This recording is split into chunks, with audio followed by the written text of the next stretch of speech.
If you can't tell when someone is lying, it opens you up to being manipulated, cheated on, or stolen from, and having no idea until it's too late. So in today's video, we'll go through 9 tricks to spot a liar. We'll do this by breaking down some clips of actors lying about the movie Spider-Man No Way Home. Fair warning, there will be minor spoilers. Now, this may surprise you, but most unpracticed liars actually try to avoid outright lying. Watch this quick clip of Tom Holland to see what I mean, and notice his body language. Any chance there's a multiverse in which Andrew Garfield's Spider-Man and Tobey Maguire's Spider-Man and then your Spider-Man all meet together? Clashing? That'd be dope. And then you can sort of just say that everyone just comes from a different universe. But would you want that, though? Would you want that? Maybe that's a better question. Yeah. Would we want that? Tom tries to avoid lying by avoiding answering at all. But while it's easy to hold back your words, it's much harder to hide your micro expressions. In this case, Tom fidgets with his hands, which could be a sign that the question makes him nervous. He's also fighting back a smile. When someone's trying to hide something they're excited about, it's not uncommon to see a quick, repressed smile. There's also a darker, more sinister smile that you may see when someone's lying to you. It's known as duper's delight, a quick smile that comes from the thrill of deceiving you. This next clip is of a mother who killed her own children in an interview from before she was the suspect.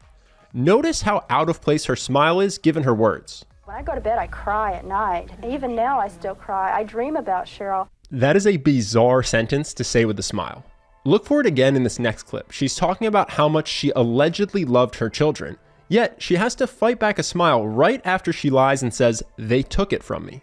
They give me satisfaction. They give me stability. They give me a reason to live and a reason to be happy. And that's gone. They took it from me. But children are so easy to conceive. If you see someone bite back a smile when it seems inappropriate, you may have caught duper's delight. Some other signs to look for are increased blinking, rapid shallow breathing, a leg shaking, or hard swallows. But before you assume someone is lying based on their body language, it is extremely important to establish a baseline of their normal behavior first. This is why FBI investigators will start with questions completely unrelated to the case. You need to understand what someone looks like normally before you can catch them lying. So to dive into the next way to spot a lie, let's start by looking at an honest answer from Andrew Garfield, just to establish a baseline for how he acts during interviews. Have you seen the trailer? I know you're a Spider-Man fan because we've talked about when you were Spider-Man, but have you seen the trailer to this new one? I have, and I'm excited, and I think that Tom Holland is just the perfect Peter Parker and Spider-Man. You saw there he answered definitively and with no hesitation. Now contrast that with this next clip when he's asked if he's in Spider-Man No Way Home.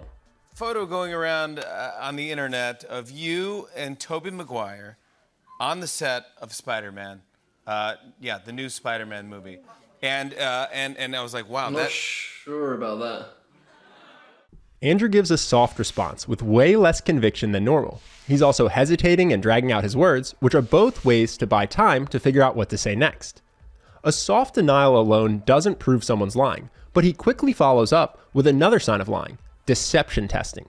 Deception testing is when someone changes the details of their story as they try to find the most convincing lie. As an example, listen to how Andrew first answers this next question. Have you seen the photo? What are you talking about? Well, if you show me the photo, I can tell you whether it's me or whether it's a real thing. It's been erased. It's been erased. So that's his first try. Then he realizes it's unrealistic he wouldn't have seen such a viral photo of himself. So he changes his story. Yeah, it's been erased, but it was around and we all saw it. And I heard about it. And I did see it. And it's a Photoshop. In your own life, when you suspect someone is lying, ask them questions that get them to repeat different aspects of their story, and then take note of what details change. When this soft denial on Jimmy Fallon didn't convince people, Andrew actually switched to Tom's approach and avoided answering at all. This Spider-Man Photoshop thing that we talked about on Jimmy Fallon. Listen, at this point, people just I'm done. We'll all find out when the movie comes out. This is a strategy you may see in your own life. Someone will act annoyed by a question in order to avoid answering the question. Take it as a red flag if someone tries to get you to stop asking questions by making you feel like the bad guy for asking them. In addition to a soft response, you also want to look out for what's called an indirect response. So again, just to have something to compare to, take a look at this clip from Emma Stone. This is a direct denial. There also are rumors that you're going to be involved. Have you Yeah. heard these rumors? I have heard those rumors. I don't know if I'm supposed to say anything, but I'm not. That's what Andrew said too, so you're in good company. I Okay, mean, all right, cool. It's like, I don't know what you're supposed to respond as an alumnus. You saw a change of tone, but she gives a very straightforward no, I'm not. Compare that to Andrew, who uses an analogy to avoid directly saying he isn't in the movie. Like, I feel like I'm in a game of fucking werewolf or mafia where I'm like, I'm not the werewolf.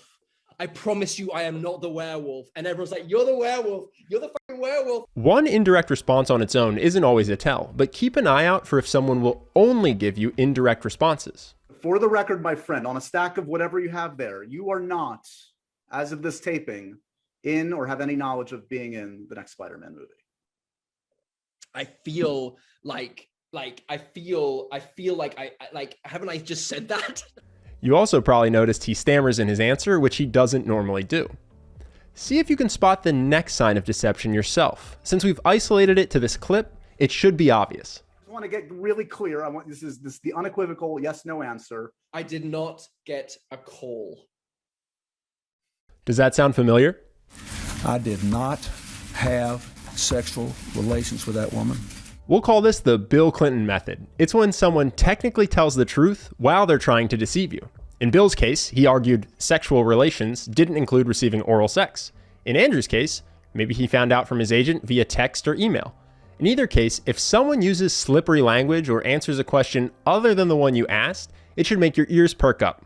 There's one more sign most people don't consider when trying to spot a lie, and that is a bigger laugh than normal, especially when it's in response to a question. Again, it's all about comparison to baseline. Let's compare two laughs from Andrew Garfield. First, a genuine laugh, and second, an over-the-top laugh. Did anything ever happen to you during a live performance where there was a mess up where you're like, oof, this is gonna be tough to work through? We know what's up. Do you know what's up?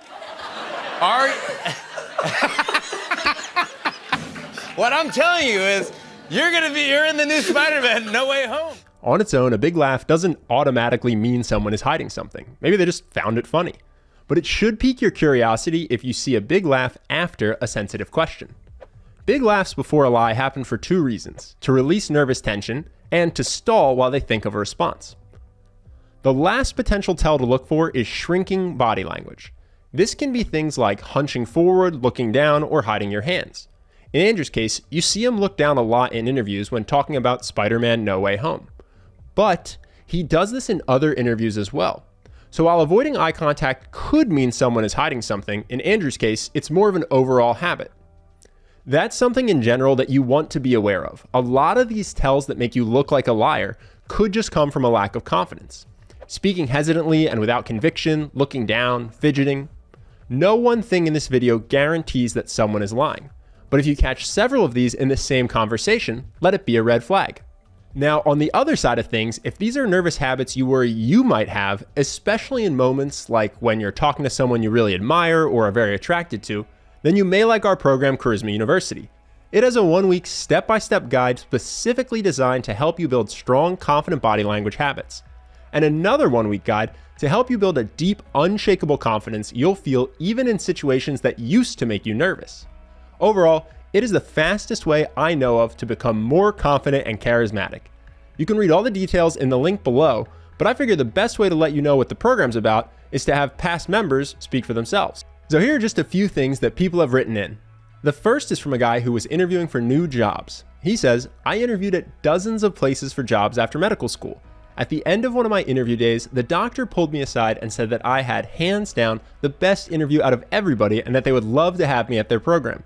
They ranked me number 1, and it's my current job." Another person wrote in about their social life, saying, "It has truly been incredible. I've instantly had results that seem insane. More meaningful connections, my friendships have improved, and my interactions with total strangers are a new, exciting, fulfilling thing. I want to recommend this to everyone. This should be in our basic education system." And this last one is from someone who says it's been life-changing. "Your course has been life-changing, to the point where I wake up in the morning feeling like I've transferred to a new person's body, the person I kept dreaming about becoming before I found Charisma on Command. It is incredible. I've found myself and I've found what makes me happy." If you want to join but you're not sure if it's right for you, you should know it comes with a 60-day money-back guarantee. It's 60 days even though the whole course is only 30 days, because we want to make sure that every single member truly feels like they're getting massive value from the course. So you can take the whole program and then decide if it's worth the investment. If you want to learn more, go ahead and click the link on screen now or below in the description. Either way, I hope you enjoyed this video and I look forward to seeing you in the next one.